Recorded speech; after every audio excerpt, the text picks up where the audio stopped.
Sometimes my brain just goes. It's been a hell of a week.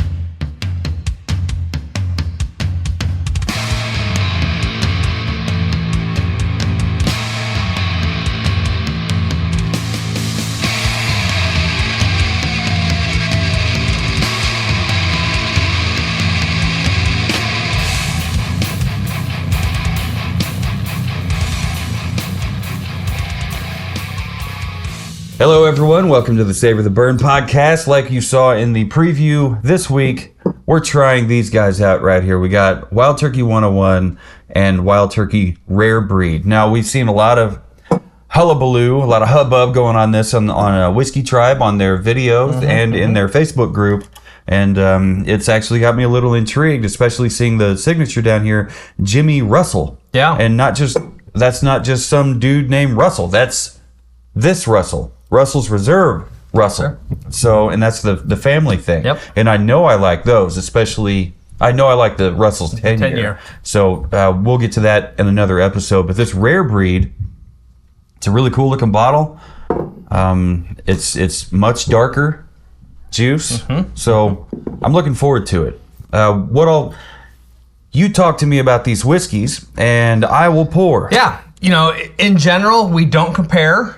We don't. We don't. We try them all individually and we review them and score them all on its own. Right. And just to help be clear, this isn't going to be we're not motherfucking one against the other. This is going to be like he said, an honest review of itself. But this is one that makes sense to go side by side because they're both Wild Turkey products. Yeah, side by side tastings is not a this versus that. Yeah, and we've talked about it off air.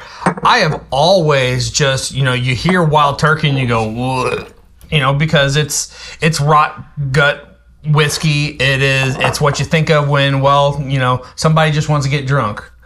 But time goes on and you realize they make more, just like every other distillery.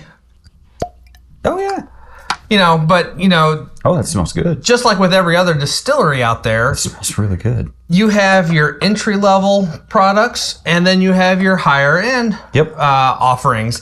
And Wild Turkey 101 is not their entry-level product. It is not. Rare Breed is not their entry-level product. So, it is not. It's worth trying. And actually, talking with Faith and Tim, they both had kind of the same kind of thought on Wild Turkey for the longest time. And then on one of their trips through the Bourbon Trail, they stopped by Wild Turkey and they loved it. They had a great time. It's a beautiful distillery located in Lawrenceburg, Kentucky. And they got into the 101 and specifically the Rare Breed. And they're like, you really got to give this a try. It's worthwhile. And so, we're going to go side by side. So I'm going to start with, you've already poured up the Rare Breed. Yeah. I'm getting to the point where I might actually trust what Faith and Tim have to say about whiskey. There you go. So a Rare Breed, you already poured that one up. Yes, sir. For us. That one is a no-age statement. It is a straight bourbon whiskey, Kentucky straight bourbon whiskey. It's distilled by Wild Turkey. And this is a barrel-proof Kentucky straight bourbon whiskey coming in at 116.8 proof. Even though this is barrel-proof, they actually got their process worked out to where their barrel-proof is consistently 116.8 proof. Wild. Apparently. I'm sure there's more to that, but anyway, it says that this monster bourbon was made to teach a cocktail who's boss. Okay. Let's keep that in mind for future. Okay. In 1869, the Rippey brothers started distilling on Wild Turkey Hill near Lawrenceburg, Kentucky. The namesake product became their number one seller, and the name of the distillery was changed to reflect that success. The Rippey family sold the distillery in 1952, and then the normal rounds of mergers and acquisitions occurred. Campari Group out of Italy owns them now, and they produce a wide range of bourbons under the very popular Wild Turkey name, along with several other brands, all under the watchful eye and experienced hands of the only father-son master distiller team in the business, Jimmy and Eddie Russell. Rare Breed Barrel Proof Bourbon was first released in 1991. Since then, there have only been 10 releases, so now you understand why it is called Rare Bird. Let's cut right to the specs. Don't worry that there is no age statement. All the experts agreed that this powerhouse bourbon is a combination of 6, 8, and 12-year-old top-end products. The mash bill is 75% corn, 13% rye, and 12% malted barley, and it's bottled at cask strength. We've tasted it straight up, but this monster was made to stand up to ice and a splash of water and teach it who's boss. Huh. All right. So that's the Rare Breed. And they're calling it Rare Bird, but it is Rare Breed is the technical name for it. But I have heard people refer to it as Rare Bird. Okay. What if they did a label change or something a while back and never updated their website? Like maybe they used to call it Rare Bird. I think that's just a slang term because of the whole wild turkey. Rare Bird versus wild turkey. All right. Well, with as good as you guys are at distilling from, just hearing about it, reading about it on the bottles, maybe you could be a little more clever with your nicknames. So the other one we have in front of us is the Wild Turkey 101 Bourbon Whiskey. This one actually has an 8-year age statement. 8 years. And as the name suggests, it comes in at 101 proof. 101 proof. It says Wild Turkey 101 is all about the power and the flavor. In 1869, the Rippey brothers started distilling on Wild Turkey Hill. Wild Turkey is one of the most well-known bourbon brands in the world, and Wild Turkey 101 is America's #1 selling premium bourbon. I did not know that. Like all Wild Turkey bourbons, never guess that. It is aged in the deepest charred barrels, #4 alligator char. This brings out a complexity and depth of flavor that has been winning fans for generations. But the 101 is special. It is made from the best casks of wild turkey, and it is served up at 101 proof, 50.5% ABV, which is how the whiskey gets its name and the reason that the flavors are so complex and powerful. The results are exceptional, and it has consistently won so many gold medals over the years that we simply cannot list them all. Gold medals. So, yeah. Well, you would think they would have put that on the bottle. Now, I did get this bottle. It's like a 375 milliliter. I got it at a gas station in Raytown. So, like, it's not... It's readily available. It is readily available. And when I saw it, I thought, we're going to end up doing a Wild Turkey 101. Well, I'm just going to go ahead and get this right now, right? The nose on both of these is actually quite decent. Yeah. Of course, it's different. This smells like it's got a little bit of malted rye in it, I think. This one actually, on the nose, is hotter than this one, I think. Yeah, maybe that's this because one. This one's just a little bit softer. The blending kind of rounded off the corners on this. And this one you said was 8 years. I think it's really fascinating that, and maybe it makes sense, but this one, the 101... And it is hotter. If you put them kind of side by side in where things fall in the portfolio, I'm fairly certain the Rare Breed is a notch higher than the 101. That's the way I've kind of interpreted it as I've kind of seen it on the shelf. Are you talking like overall drinking experience? Just in quality and price point. And price point. This one's a little bit. It's not bad. Was it $54? It wasn't 48 somewhere it wasn't in there. Gouging. I think 101 is in the 30s somewhere. For comparable 750 bottle. So price point. I think this is a little bit lower. This one's a little bit higher. But you got your age statement on the 101, and this one is cask strength. So we've got the higher proof on there. It's small batch, and I believe it says so. And this is 101. This is not their base level, just plain rot gut wild turkey. No, so not at all. If you do want to get the rot gut experience, by all means, go get that original wild turkey. I think the wild turkey entry level bottle is like a $18 bottle. Well, that's cool. I don't know if I noticed Oh no, because it was covered up by the neck label stuff here. It's embossed here on the top. There's a turkey. That's pretty cool. Yeah. Is that a metal stopper or is that plastic? It's plastic. Okay. It's plastic holding a natural cork. Natural cork. And they both have natural cork. That's just plastic, which it may be because that's in the 375. That very well could be. Versus the full-size one. So we don't know. We didn't No points off for that. Yeah.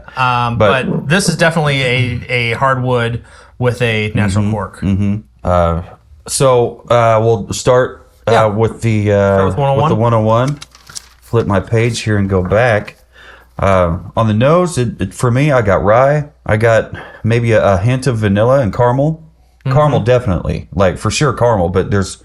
I get some baking spice and cloves. Cloves? Right in the forefront, yeah.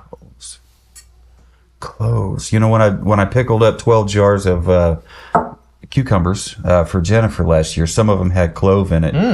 And she was not happy about that. It's unmistakable. This you use coriander when you're doing? Yeah, it was in the pickling mix. Okay. So I just measured out a teaspoon per jar, and she's like, "What is that?" I'm like, "That's jars you're not going to eat, I guess." Yeah, I'd say brown sugar instead of caramel. Maybe a little bit of a caramel, but brown sugar instead of a honey or maple or something like that. So for me, over the course of the podcast thus far, I think I'm starting to divide the sweetness, and it's more segregated as far as what it is that you're getting with your sweetness. So like if it's sweet, we have to figure out which sweet it is. It's not usually coffee and toffee. It's not usually coffee and wildflower honey. It's one or the other. It's one of. And so that's why I'm with you with the brown sugar, because I mean when mentally when I go back and I smell it, I can it smells like brown sugar, versus caramel.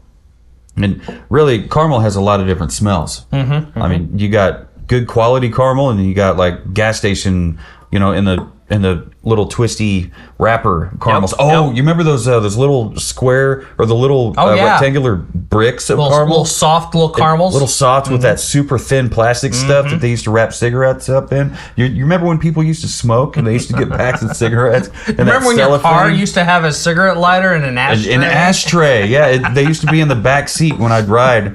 In the back seat when mom and her boyfriend or whoever was driving, there'd be like a little ashtray on the back of the steam, like pop it, push it in and let it pop out. Stop it! Throw change in there, little army men. Back to it though. So we got some brown sugar. We got a little bit of vanilla. There's like the oaky thing. What did Daniel say? The oak is the tannin. Yeah. Is that what he said? Which is really popular in Texas whiskeys. Yes, and people don't like all the what sharp tannins of not everybody. Texas. Nothing's for everybody. Nothing's for everybody. Well, I mean that's for me. That's good. I mean, it smells like it's got a really good amount of rye. Now pick up your rare breed. I think the sweetness on this nose is more of a honey maple. With maybe a little bit of dried cherries. Costco. Smells like a Costco. Smells like you had to pay a membership to smell this. Yeah, something fruity. Stone fruity. Whether that be cherry or maybe like plum. Like a really dark plum. Yeah. It's like soft and just bite into it. I got a bag of plums the other day from Walmart. Like I thought they were softer, and I threw them in the fridge. And I don't know if you're not supposed to refrigerate your plums or not, but some things you're not. I learned the other day that basil is something that you're not supposed to refrigerate. Oh no, they don't like that. Even though when you go and you find like the sprigs in a little plastic container, they're in the refrigerated section. Yep. So by the time you get them home, they're like, "Stop! Don't put me back in there, please." I'm ready to get this 101 on the palate. Yeah, and then we'll come back to that one there because I almost immediately went nose blind when I picked up the rare breed. Yeah, let's get this on the palate.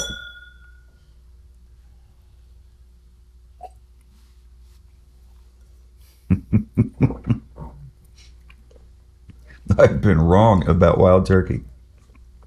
That's what delicious. I get for being prejudiced against wild turkey. Yeah, I mean, Listening to what other people have to say about whiskey is a surefire way to set yourself up for disappointment. well, and so I'm disappointed, but in a great way. Like, this is, everybody else was wrong. on the This is sweet. on the This is teaser delicious. that we shot, Yeah. I mentioned up in Sturgis. Oh, the cherries. Yes. So 05 was the first year that I made the trip up to Sturgis. So 05, 06, Wow. 07, that 3-year kind of time frame.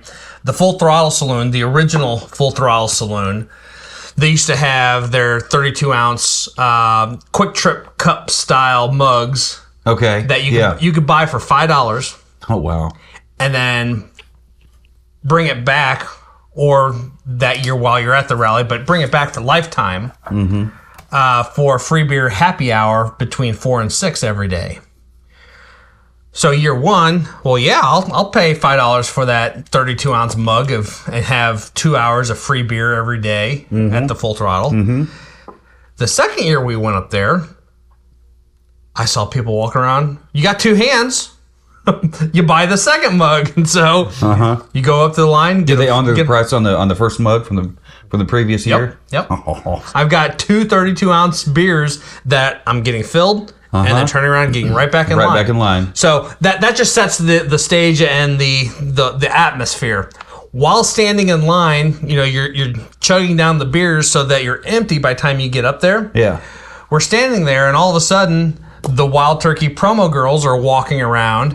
One of them has a tray of rocks glasses with neat pour in there. Another girl's got a whole tray of the Wild Turkey soaked maraschino cherries. Okay. All right. And then what was the third thing? There was shots. There was actually, yeah, and I guess the third girl was walking around with shot glasses. The little disposable cups of Wild Turkey, and that was probably my first introduction to Wild Turkey, other than just hearing that. Yeah, that is the rot gut whiskey, not something you want to enjoy. Right. But we're at the Full Throttle, and Full Throttle is a whole day event because of these types of things where you are drinking free beer for 2 hours in the middle of the day. You get there early, get your drink on, so that way you can kind of just maintain throughout the evening and then let it wear off, so you can then ride back to the camp or wherever you're going from there. So it's very deliberate, planned out type event. But so Wild Turkey soaked maraschino cherries and little neat pours, and because you're there to get a little buzz on, and beer. and beer. Big old 32 ounce. All jugs that sitting of on top of beer. lots of beer. And While you were talking, I tried to look up Wild Turkey promo girls. Just a bunch of pictures of turkeys, like dumb. Like, that is not what I want. So they probably have a name, like Turkettes or some bullshit. probably. So Did you just sip on that? the 101? Yeah, the 101. You just sipped that like 15 seconds ago?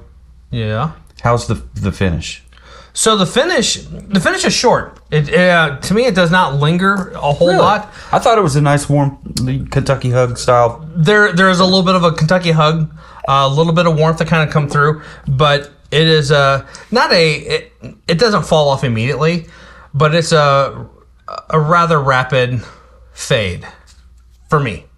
But that said, it's nice and soft. It's Medium length. It's smooth. I'd call that medium length. And Sure. Yes. It's smooth. It's sweet. You get a little bit of heat. It's so flavorful. You get a little bit of heat for me. That's the rye. Up front, that's the rye. It stays right up here in the throat. Does not scald you all the way down. It's non-threatening in any way. It's just Second pull of this was even better than the first pull. even better. Yeah. Even better. I will no longer sleep on Wild Turkey 101. Rare Breed is very distinctly darker. It is darker, and you know, with no age statement. That's the crazy thing. I don't have. So let me go back in here and see if I can get the comments to load. And if this is correct, all the experts agree that this Powerhouse bourbon is a combination of 6, 8, and 12-year-old top-end products. So that's going to be why they're not putting an age statement on there, because they don't want to put a 6-year age statement on this when this product is out with an 8-year age statement. So I get it. Yeah. But it's just, I mean, it's crazy that it's a little frustrating. And not that, you know, we've talked about it before. Having a no age statement is not a bad thing. It's not. It's really not. Especially in this world. Case in point, the Bookers. The Bookers don't have an age statement, right? But it's made up of some very, very old, really, really good bourbons. I 100% agree. Did they load? Yeah, they finally did. Awesome. Finally did. So I took a picture that Mr. W2 here supplied of the bottles, actually all four, but these 2 bottles, and I put them in 3 Facebook groups. You got Whiskey Tribe, that is you know, if you follow Whiskey Tribe on YouTube, then you know all about it. They have a Facebook group full of magnificent bastards, and you know, everybody's got an opinion, but it's a bully-free zone. They don't suffer fools much, which is probably why I've been banned twice now. I said, Tribe, doing... the other 2 are Kansas City Whiskey Guild and Kansas City Whiskey and Bourbon Club. So here in the Whiskey Tribe, I posted, Tribe, doing a couple side-by-sides tasting tonight. And this Wild Turkey 101 versus the Rare Breed is one of them. Anyone had any or either of these thoughts? Tim says, I enjoy the 101. Haven't had the others. So I'm like, cool. And he's like, curious to see your review if you post one. I said, I definitely will. Problem is, you won't see it in Whiskey Tribe because they do not allow promotion of other podcasts and things. Let's see here. Matthew says he loves it. He said he's got a store pick of one of the Russells, and I said, I bet it's amazing. He says it is. I think Faith and Tim have had a store pick of the Russell's 10. We'll have to keep an eye out here in town. I bet somebody's got one. Craig says it's fantastic. Stupid whiskey's already got my tongue tied. Let's see here. Martin says Wild Turkey 101 is always a staple that I will come back to from time to time, but he much prefers Rare Breed. It's probably because of the single barrel thing. Micah, and we won't get into everything he said, but he says, I have unopened Rare Breeds that I want to compare. We'll just leave it at that. Waiting for a fun occasion. I don't want to put him on blast for feeling dumb. Jeffrey says, my favorite lineup. Love them all. And so over in the Kansas City Whiskey Guild, I shared the same photos, same question. And Kelston of the Guild says they are exceptional. The Rare Breed barrel proof is his favorite of these 2. So that's what they had to say. Now, I forgot I needed a little something to help leave to compare. Yep. Now I'm going to see if my nose has reset and get back into this one, because I'm not sure we talked. Man. Actually, I got to write my finish down here. I still think that was a decent finish on that one. And then I'll get into bottle presentation later. Good. Yeah, so this one's got baking spices. It's got it still smells like rye.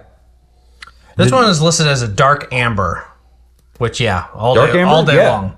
Yeah, I can see that. She's got legs. She knows how to use them. Little ZZ Top for you. Wow. And they develop almost immediately. Mm-hmm. Long and straight. Growing up a car guy with dad being an auto mechanic and a little bit of chili, and just growing up with a love of old cars, but growing up in a very strict Southern Baptist family, where probably no love for ZZ Top, huh? well, so I don't remember what year it was. I was somewhere in middle school. Whose idea was the Baptist? Your mom or your dad? Both. They grew Okay. up in the same Baptist church, but somewhere in middle school, my dad, as long as I can remember, had a subscription to Hot Rod magazine? Because I had something like that. I always had Chevy High Performance and Super Chevy, but One Hot Rod of- magazine used to have everything. In Well, so there's one out there. I'm completely blanking on the name of it. It's one of them that is just purely cars, all that. And somewhere in the middle of my middle school year, they put out a swimsuit edition, and so that one arrived in the mailbox. Did it disappear? I got home from school that afternoon, and it was sitting on the table, and Mom had already opened it and taken a black Sharpie marker and did black clothes on all the girls in the magazine. As she should have. Out there So anyway, slooting it up. all that to say, ZZ Top was not high on the list of bands that we listened to at the house, but my dad and I both had an appreciation for that 32 Ford Coupe Eliminator. Definitely. Yeah, so this one it's got some usual suspects on the nose. But what trips me up though, and I think it's coming from the blending of those three different age statements, because it's like. So I took a just sneak. wondered how much of the 12 years in here you took a sneak peek. I took a sneak peek down here at the nose, and the nose says pecan pie, and I totally get that. Do you? I do. Because I haven't had pecan pie in months. And if you think about it and you deconstruct pecan pie, you got pecans, you got your brown sugars, Yes. you got all the caramel notes that come with that. That kind of flaky crust. Yeah, and actually it follows up with a warm, buttery toast and clove and fresh cream. Cream, yeah. I don't always pick up on the creaminess. I'm ready for the palate. Yeah, let's do it.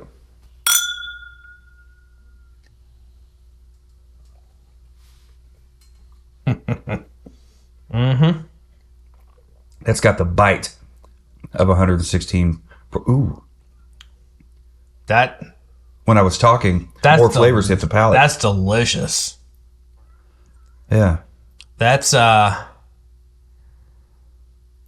of a vanilla ice cream with caramel sauce minty on top licorice of it. on the back end. A little bit of mint. Mm-hmm.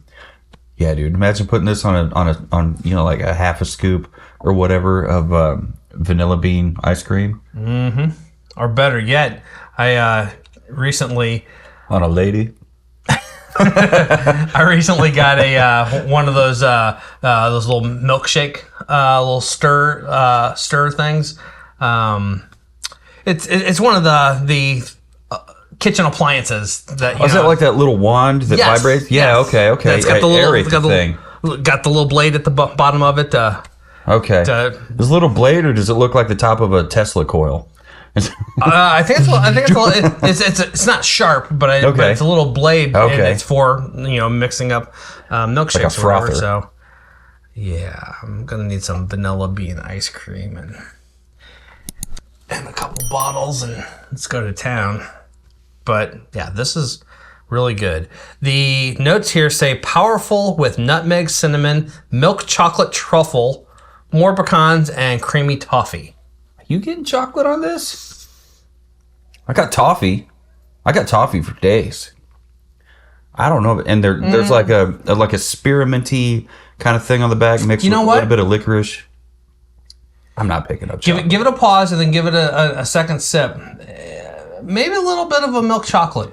I'll give it a pause and a sip of water. That's very delightful, though. That's really, really good. And for 116 proof, 0.8. Right. Damn near 118. Oh, you know what? Or 117. I read the wrong tasting notes. That was for the Wild Turkey 101. Let me scroll down a little bit. Notes for this one on the palate say, serve neat. It's spicy like a rye, but a little water, and it blooms with sweetness, orange, and tobacco. On the nose, powerful with oak, black pepper. I agree with black pepper. Water opens up vanilla, toffee, and honeysuckle. That would be on the nose, opening up the vanilla, toffee, and honeysuckle. This has, On the palate, though. on the palate, it's got toffee, dude, like for days. And I don't know about... I think there's tobacco on there, too. And the honeysuckle... The finish on this is way longer. And I don't know. It is. I think the finish, that Kentucky hug comes right on through. It's just a nice slow tailer, and I think it opens up. There's there's a touch of oak in there. It's like we said, toffee. It still is kind of creamy. Look at that punt on the bottom. Yeah, that's a really deep punt. it's like they meant it.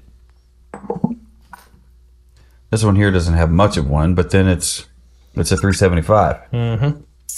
But what I like about this 375, and so we haven't gotten into the to the bottle presentations here. So I love the topper, plastic or not. I really don't care. It's got like a stamp. It's got the coin ridges around the outside of it. That it does. And it's got a stamped turkey up there on the top. How's that for labeling? And it came with the neck label, then went over the top of the stopper. It's got natural cork, which I prefer.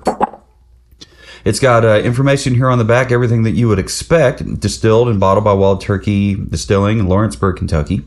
Wild Turkey 101, Kentucky straight bourbon whiskey. It says here, and I'm not sure if you said this in the notes because I was pouring.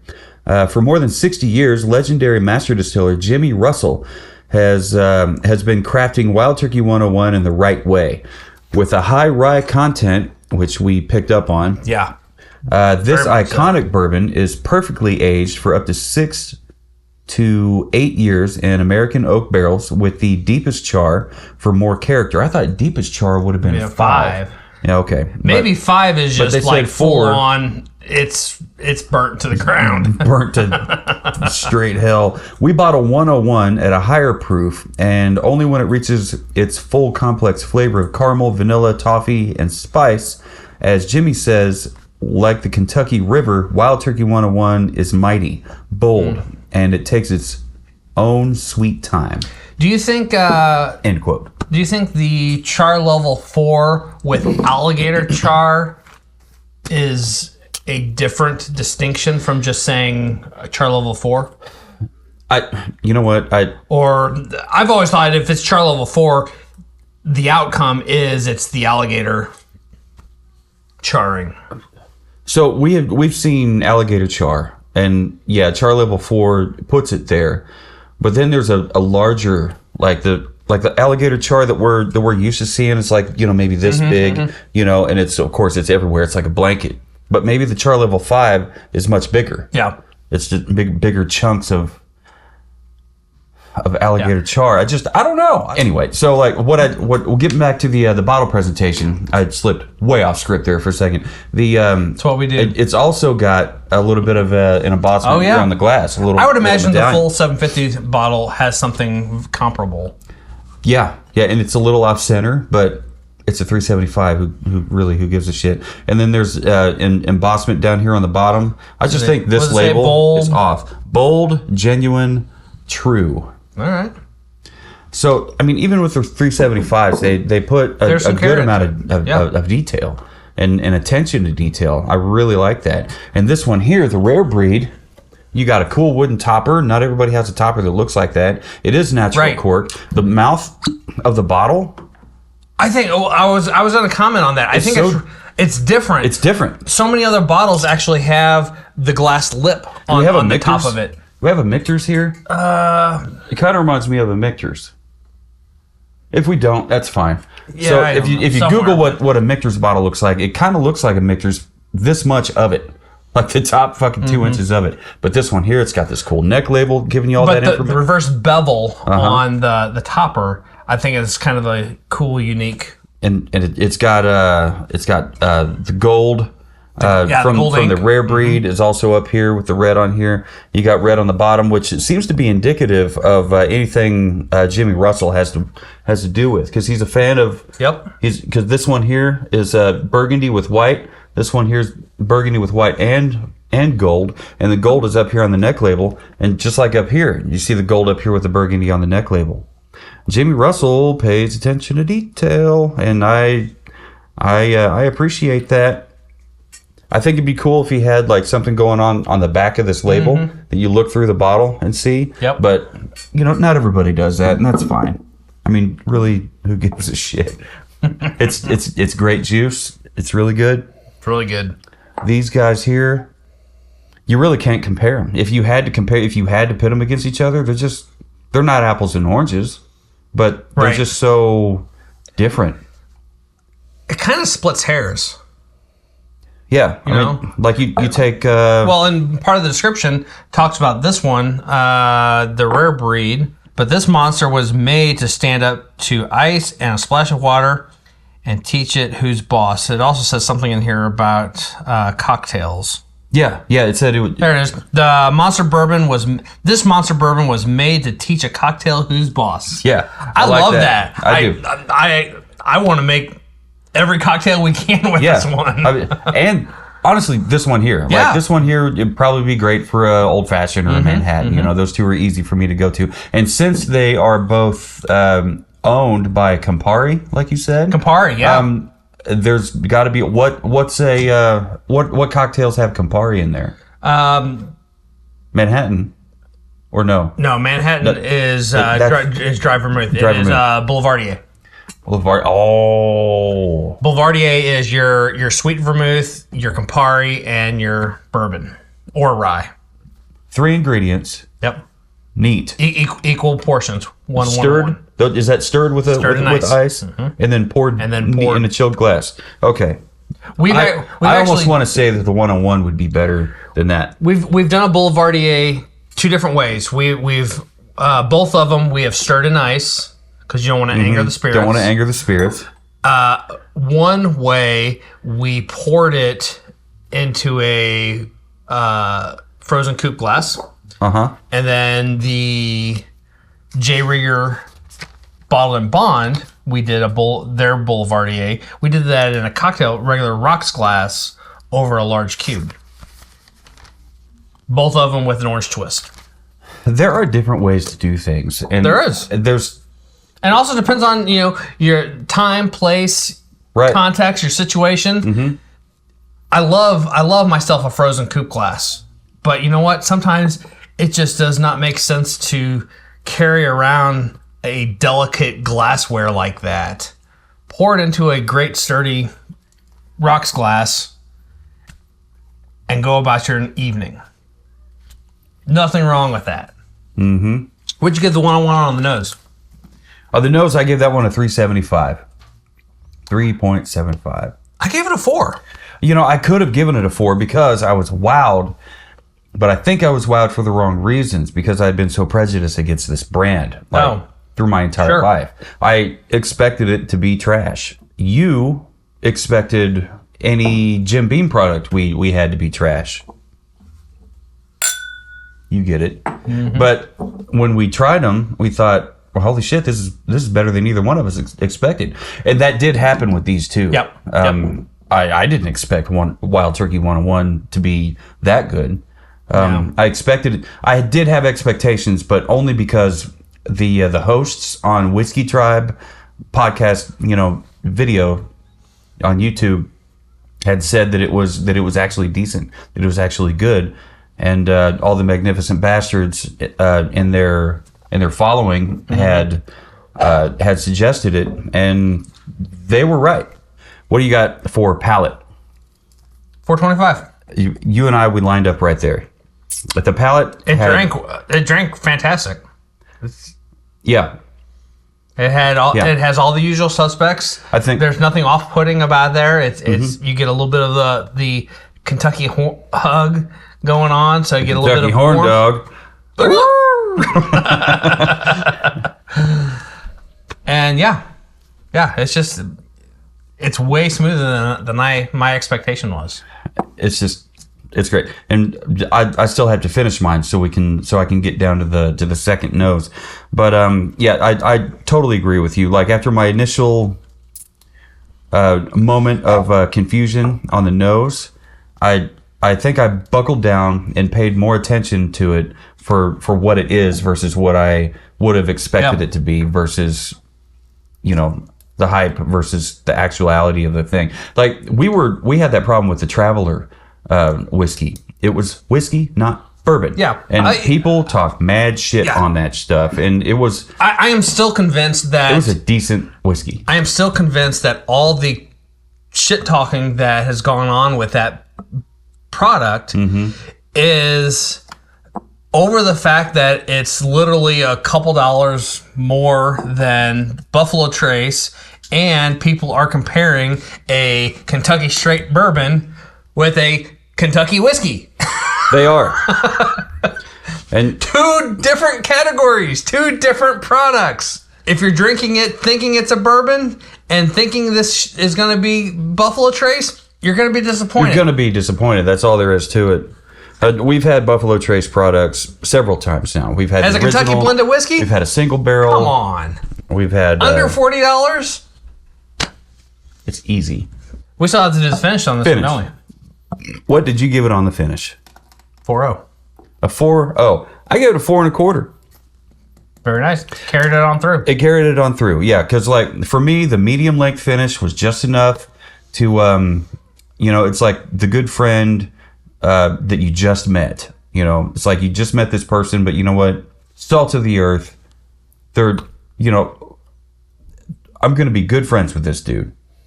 Just like when Into Existence played some of their first shows with Burn the Gates, and I was like, these dudes are pretty fucking cool. And then, dude, that's still one of my favorite pictures of me at the front of the stage. Right. That was at your CD release party. That was our CD release party. What a great show. So, you're on stage wearing the Burn the Gates shirt. Which is 2 sizes too small for me now. Because I fucking ate Gus's fried chicken too much, and I got this thing. I got to put the fork down. We got a show in August coming up. We do. Next month. Keep an eye out if you're in nothing else, we'll sweat it off because... August. Like mid to late August. Outdoor show. Grinders. We're going to be grinding. Yeah. I'm going to have to drop some pounds. But we're headlining that show, so we won't be contending with the scorching sun. That's true. The sun will set. It'll cool off a little bit. I'm still expecting a fair amount of swamp ass and sunstroke. and this time we probably won't have the opening band drink all of everybody's band beer. Or what time are you going on? Oh, that's past bedtime. Man. Look, show up for all the bands. Please show up for all the bands. If you're watching this and you've never gone to a local music show, pick the kind of music that you like generally, whether it be hip hop, because we've had great times with hip hop guys, rock, metal, country. It doesn't matter. Like, so back in find a local artist, go see them. So back in my 1 Degree Difference days, back right around the time that the Riot Room was the Hurricane. And even when they switched over to the Riot Room, they always did a DJ from like 1:30 to 3 o'clock. They're 3 o'clock closing. 3 o'clock bar in Westport. And back then in the day, they actually booked us because they wanted us there because we drew pretty well. Yeah. We played there. They had us on a standing rotation. We were there once a month. And it was always a Saturday night. Once a month, we were there. And on our first album, we did a mechanical license and purchased the rights to put on the album Hip Hop Hooray. Okay, yeah. Hey, ho. We did a hard rock version of it. Everybody say, our original singer, Sean Wattups, he had a rap style, and so we were a rap rock, Rap rock, hard like rock. back when nu metal was. Yep. And so a hip hop hooray cover in the set made a lot of sense. And we did it for fun. We had a lot of fun playing it. We had a lot of fun recording it. Actually, even before we decided to record it, we had threw it in the set just to be fun, just to kind of get people's reaction. Well, because we were in steady monthly rotation at the Hurricane/Riot Room, and knowing that we were usually the band closing out the evening before the DJ came on, they started requesting us, hey, can you end your set with Hip Hop Hooray? Really? Wow. Okay. And we had learned it as just kind of, not as a joke, but just a kind of a for fun kind of a thing. Yeah, just for fun. fun. Hey, we'll play this a few times and then we're going to move on, right? Mm-hmm. And then they started requesting it. Man, you got to close. We want you to close your set with this, because it ended up being a perfect transition to the hard rock band. What was it they were to the DJ? Okay, all right. And because of that, we were like, you know what? Let's look into it. Let's see what it costs. I think it cost us like $120. Okay. To buy a license to record it and press it onto our CD. And it's not expensive to do that. That's pretty cool. It may be a little bit more these days because now you've got internet and streaming that plays into that. But it's reasonable to if there's a cover song out there, go for it. There's 2 Limp Bizkit songs off the Significant Other album that I would love to cover. One of them is Break Stuff, because it's just ridiculous, and it's just, I don't care. It's a fun song to sing along with and jump around with, local show or actual Limp Bizkit, whatever. Especially if you're in Wichita and you're standing in the parking lot listening to the other band and then play. All you hear is da da da. I'm running into that. It's just one of those days. And then you go running in there and have a good time. And I just immediately went, 1997 and had a great time with it. Next, it wasn't 97, was it? Doesn't matter. So 2000 something. Yeah, it's 2000, right at 2000. Right at, yeah. But and the other one off that album would be Nookie. As much as that fucking song, right? I did it all for the Nookie. The what? The Nookie. The what? So you can take that cookie and shove it up your Shove it up your That's not the part that gets me. It's that kind of breakdown. They'll tell you, just let it go. That's easier said than done. I'm only human. It's just and then after that it's got that build up. And then, when it finally kicks in and you're locked in, dude, it doesn't matter what's being said. You're fucking raging. You're just ready to fucking... Ah! And then you want to break some shit tonight. Oh, that's a different song. Yeah. They'll tell you, just let it go. But it's easier said than done. But the whole hip hop thing, and it was cool watching that and being a part of that, and that is actually what pushed us to do the research, get the license needed so we could put it on a disc and put it out there. And I still love sharing that song with people today, because it's just one of those. Wait, you did what? Because it's a little unexpected. Can you put that at the end of this episode? Maybe. If you can, cool. If not, a little snippet. Look for it. Is it available on YouTube?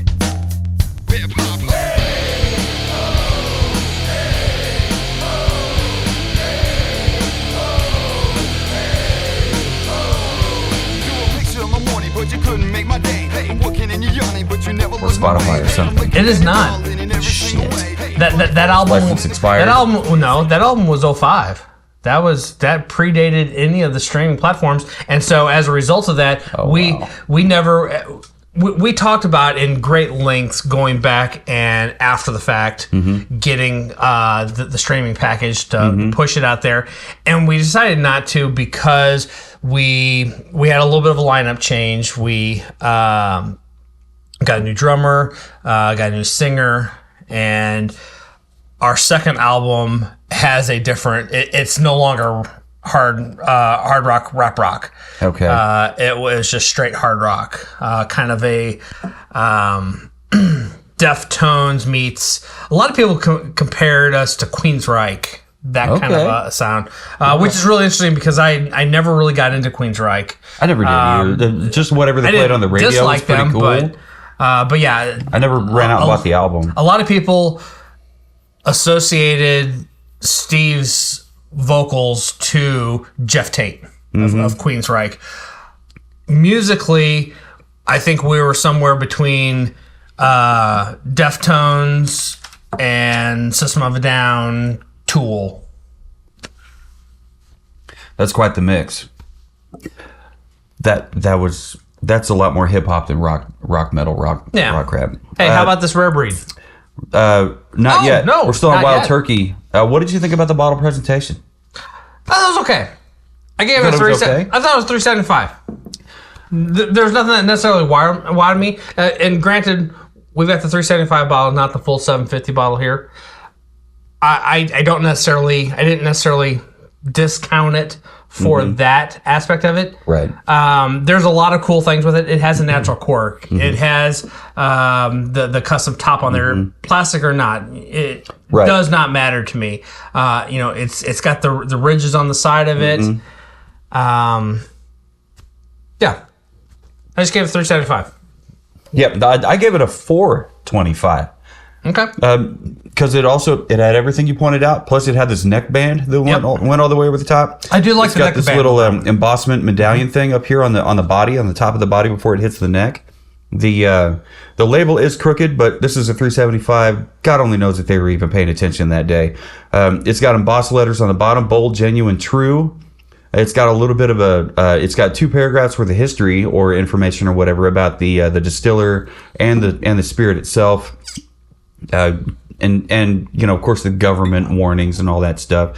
Tells you where it was bottled. I really like it. I mean, if all things are the same between the 375 and the 750, I think they are. I would have to give it the same score because I'm not wowed by it. Yeah. But I mean, usually you'd have to be wowed by something, and I did get wowed because they did put that the stamp on the top of the plastic.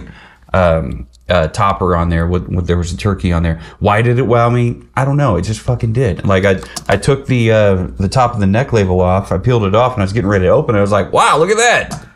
Something cool. Yeah. So that brought my final score to 8.25. How about you? 8 even. 8 even. Okay. Okay. So yeah, we're not far off from one another on these things. Usually it's a half point difference. This time it's a quarter point difference. So you definitely like this one a lot more. Yep. Okay. Let's get into it then. Let's do it. What'd you give it on the nose? 4.25. 4.25. I gave it a 4 even. If a 4 is indicative of a wow, what wowed you about it on the nose? All of the flavors that come through on the nose, you can tell they're dialed up. So there's a lot of caramel. It's a different mash bill, though. It is. It's a different mash bill than this. Yeah. So they are 2 completely different whiskeys. But yeah, like you said, you can tell everything that's in that, and the juice in that jar is dialed up. Oh, that's wildly different nose on the second nose. Yeah, that one's got to get dry before you get to it. So when it coming back to this Wild Turkey rare breed, you gave it a 425 on the nose. I gave it a 4. I gave it a 375 on the palate. How about you? Wow. Wow. I know. I gave it 4.5. 4.5. Okay, so this wowed you and then some. Yeah. So yes, it's 116.8 proof. I expected that on the palate. It just didn't wow me because of all of the other, 110 plus proofs that we've had. It hit me in a similar way. So it's like I'm learning, thanks to this podcast, I'm learning to expect certain things at certain proofs. That one here, it didn't show me anything different than I would expect, except for. I think that's fair. Actually, when I say it hit me a certain way, I mean the way it pinched the tongue. Yeah. When you get it on the palate, when you get it in the mouth, there's a mouth feel, and there's the ethanol on the nose is different than the ethanol on the mouth because like it bites the tongue and it goes immediate oak for me anyway. But I think that one said something about having leather on the palate, which I do agree. Yes, and tobacco. And tobacco. For me, tobacco's a little bit fuzzy. How about the finish? 4 even. 4 even? We didn't differ too far. I gave it a 375. For me, the palate was good. On the low side of great, high side of good. I agree with what they say. With the flavors that are so strong in there, it's like there's fewer flavors than there is over here. If we're going to compare, there's fewer flavors in that one than there is over here, but they're much bolder. Okay, which is what I expect from a single barrel. And see, I got a barrel proof. I'm sorry. I got a much shorter finish on the 101. Right. And so the longer tapering finish that I got on the rare breed, I enjoyed a lot more. Yeah. That's why I went from 375 to 4. Yeah. Yeah. So what we found is the longer the finish, the longer the taper on the finish, I guess it'd be over here since we're all reversed, but the longer the taper on the finish is the more flavors you're going to find on that finish. But you only get that when you reach those higher proofs. Yep. Don't be afraid to try a 101 or a 116.8. Don't be afraid. So that brings us to bottle presentation. I gave it a 4 1/4. Oh, you know what? Uh-oh. I screwed up. He screwed up. My finish was 4.5. His finish was 4.5. My So this thing wowed you and then some. my palate and my finish was 4.5. Which, yeah, that longer, bolder finish. Yeah. The 4 was my presentation. Okay. So it hit the initial wow. I gave this a 1/4 point higher on presentation than the 101 because we have the hardwood stopper with the natural cork versus the plastic. You know, it doesn't matter. This is cool in its own right, but the hardwood topper to me is just a nice, classy look. It very much is. For me, it evened out because of this style neck label. This has a neck label also. This has the tape that goes over the topper, whereas this has a neck band. What do they call that? Do they call that topper tape, or is that still a neck band? What do they call that? I mean, we always call that a neck band because it goes around, you know, like a ring on a finger. This one here just goes over the top. I don't know. That's something that I don't know. If you know, leave us a comment. Let us know. But to me, the topper on that one, the whole bottle, this doesn't have the embossed medallion on the top of the body. Does it have information on the back of the bottle? Just Surgeon General. Just government information. If you're pregnant, don't. Just don't. Just don't. Leave it at that. You know, it's probably got about the same amount of information. It doesn't have the same amount of information. Yeah, I mean, it's very minimal. Yeah. I love the 2 different labels. Yeah, that one's got a split label. Bottle presentation, I gave it a 4 1/4. You gave it a 4. That brought my final score to 7.875. All right. 8 7/8. Mine came to 8.625. 8 5/8. Both are great scores. Over a 7, I would call that great. Actually, over 8, I would call that great. 7 is high good, low great. But yeah, this one has no choice but to shine in a cocktail. Not just because of the higher proof, but because of the flavors it has to offer in such a bold way. Let's come back to it. It's going to take center stage, like the way we like our cocktails to be. Yep. We like the spirit to take center stage and the ingredients around it to be the smoke and the lights and the backup dancers. And you know what we have not done? Skip all the tastings and all that. We pick our top 4 bourbons that are that rise to the top. Not necessarily, you know, our top 4 rated bourbons, but what are our favorite 4 bourbons that we think would be great in an old fashioned. and we mix them up, and we very, very carefully make sure that each one is made exactly to spec. And so we're tasting the same old fashioned with 4 different spirits. Everything's even on the same playing field. The only difference is we got this spirit, we got this spirit, this spirit, this spirit. All things equal except for the spirit in an old-fashioned showdown. Who will be left standing? Wow, wow, wow. We need tumbleweed. We need everything. We need cowboy hats and a duster. It'll happen. I need a DeLorean. Smoke. Oh, a DeLorean. That turns into a steam engine locomotive. Oh, that nipple just got hard. So we came up with mixed reviews on this, and that's me. That's all me. Because on the socials where we posted the questions as to have you guys had these? What do you think? Everybody came and said that this one was good. This one's like a daily drinker. This is great to bring at a bottle share kind of party kind of thing. I think this is a daily drinker. Do you? At a $55 price tag, that could absolutely be a daily drinker. I mean, yeah, why not? It's not a bad. And it's not a bad candidate for a it's daily relatively easy to find. Right. It may be called rare breed, rare bird if you're Mr. Russell, but we found it. Yeah. Actually, you found it. I would go store to store and try to find rare breed, and I really couldn't find it. But then, you had people.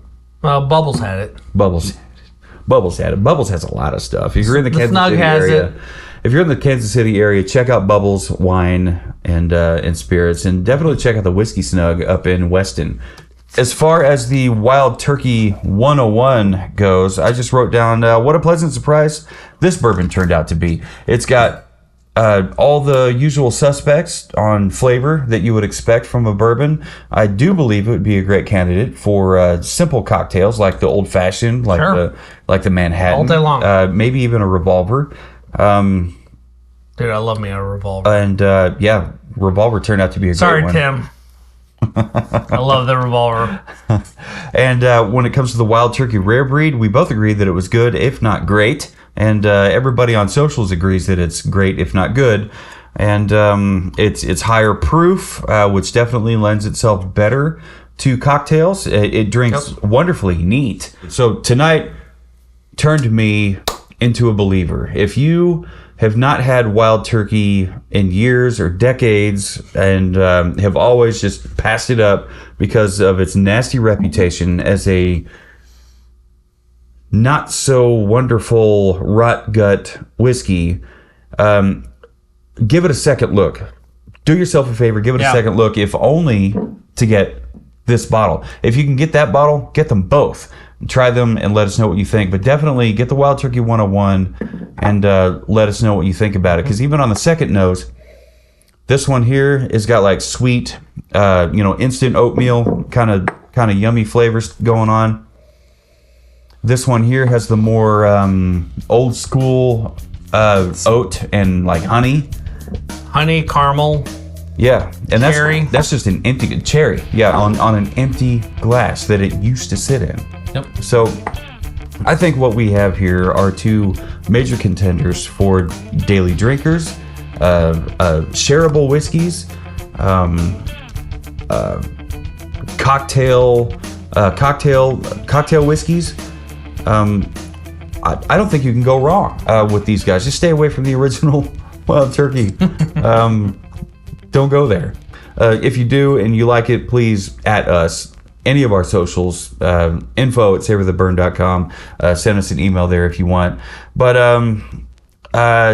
we've heard everybody on the internet's thoughts. We've had our thoughts on these two bourbons, these two whiskeys.